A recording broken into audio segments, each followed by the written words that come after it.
меҳруҷиддин тоҷиддину сокини ноҳияи кушониён аст. ӯ ки дар назди соҳили бахши хума дорад, ҳанӯз аз овони ҷавонӣ аксаран ба истихроҷ ва коркарди канданиҳои фоидабахши пошхӯрда машғул мегардид. аммо бо тарсу ҳарос, зеро он замон ба сокинон иҷозат набуд ки аз ин ҳисоб фоида ба даст биёранд. 2006-7 хеле коро буд.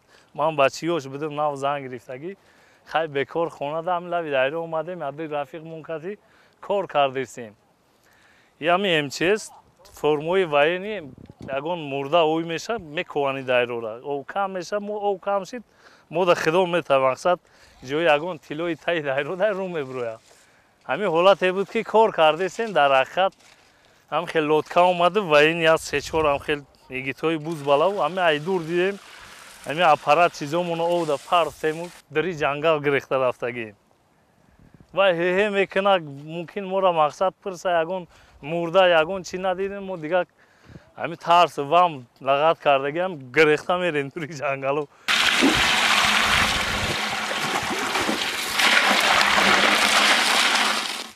ҳамакнун на танҳо акои меҳруҷиддин, балки садҳо нафар сокинони кишвар соҳили рудхонаҳоро манбаи аслии рӯзгори хеш шумурда, аз ҳисоби заршӯӣ даромади хуб мегиранд. зарашӯӣ мебинем, сирхӣ мекунам дар лафотка, ҳамиш тилоа. аз соли 2019 қарори ҳукумати ҷумҳурии тоҷикистон баромад таҳти рақами 600 дар бораи иҷозат додани барои канданиҳои фоиданоки пошхӯрда бо усули худфаъолӣ ва худбиёрӣ ба мо аз тарафи муроҷиаткунандагон вилояти хатлон 1323 нафар муроҷиаткунандагон муроҷиат карданд. аз онҳо 1296 нафар бо иҷозатномаи фаъолияти корӣ таъмин карда шудаанд.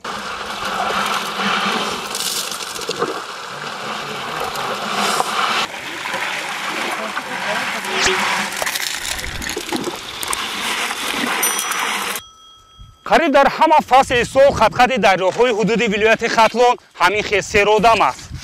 хурду бузург бо истифодаи чунин дастгоҳҳои худсохт ба коркарди канданиҳои фоидабахши пошхӯрда машғуланд. охир тоҷикистон кишвари бой аст. хокаш, кӯҳҳояш пур аз сарватҳои табиӣ. зеро ки ҳукумати ҷумҳурии тоҷикистон ба эшон имконият додааст танҳо баъди гирифтани иҷозатнома аз обу хоку санги зархези диёри хеш зар истеҳсол кунанд.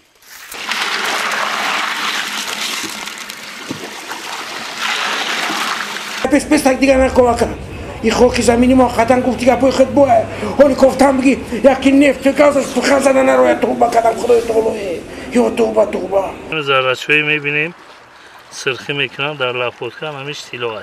ҳарчанд ҳама ин кор тавассути дастӣ сомон дода мешавад, заҳмати зиёдро тақозо мекунад, аммо бо дидани чунин заррачаҳои тилло ҳама ин хастагиҳо фаромӯш хоҳад шуд.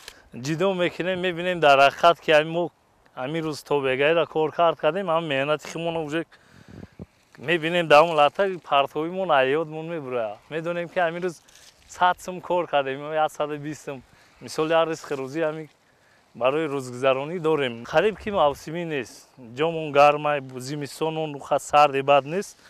мақсад метавонем ки дар ҳамин 4 фасли сол мо метавонем ки ҷое боша дастрас кунем, ҷои як доштагиша коркард кунем. агарчи ин шуғл аз ҳар нафар доштани таҷрибаву сабри бештарро тақозо мекунад, аммо сокинони таҳҷоӣ кори заршӯиро аз муҳоҷирати меҳнатӣ дида беҳтар мешуморанд. чунки бо ибтикори роҳбарияти олии мамлакат сокинон танҳо бар ивази маблағи кӯчаки якдафаина ҳангоми гирифтани рухсатнома дигар аз ҳама намуди пардохтҳо озоданд.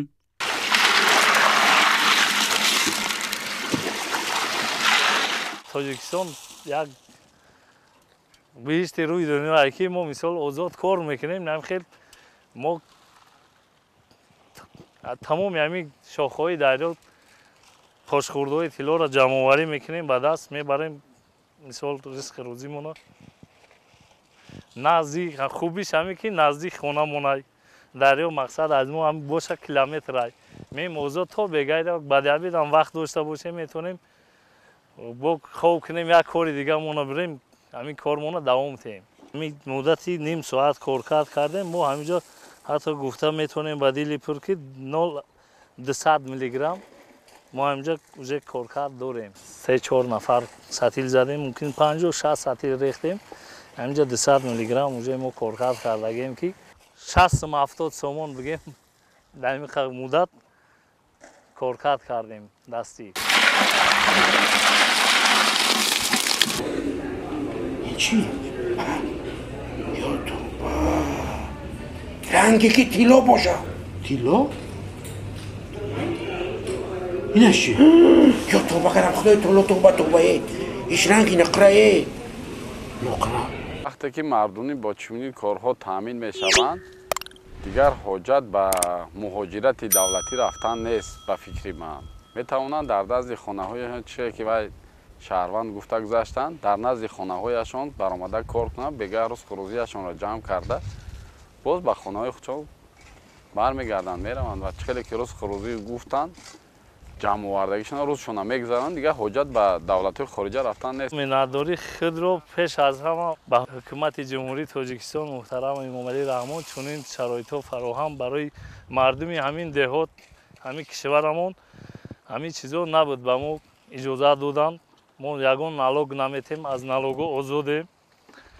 میتوانیم در همین حدود جمهوری در تمام جای همین شاخه‌هایی که طلای پاش خورده میتونیم با اصول خود کارکرد کنیم، زندگیمون رو پیش ببریم. شهروندانی که طبق قرار حکومت جمهوری تاجیکستان با اجازهنامه تامین کرده شدند با هر یک آنها فهمانده داده شده است که وقتی جمع‌آوری کردن از طلا جمع‌آوری کردن بعد آنها میتوانند در نقطه‌های مخصوصی که مغازه‌های فروش طلا قبول می‌کردگی است در آن جای مخصوصی که از طرف وزارت مالیه تامین کرده شده است در آنجا برده طلای جمع‌آوردگی خودشان را سپارند با مبلغ معین پولشان را گیرند.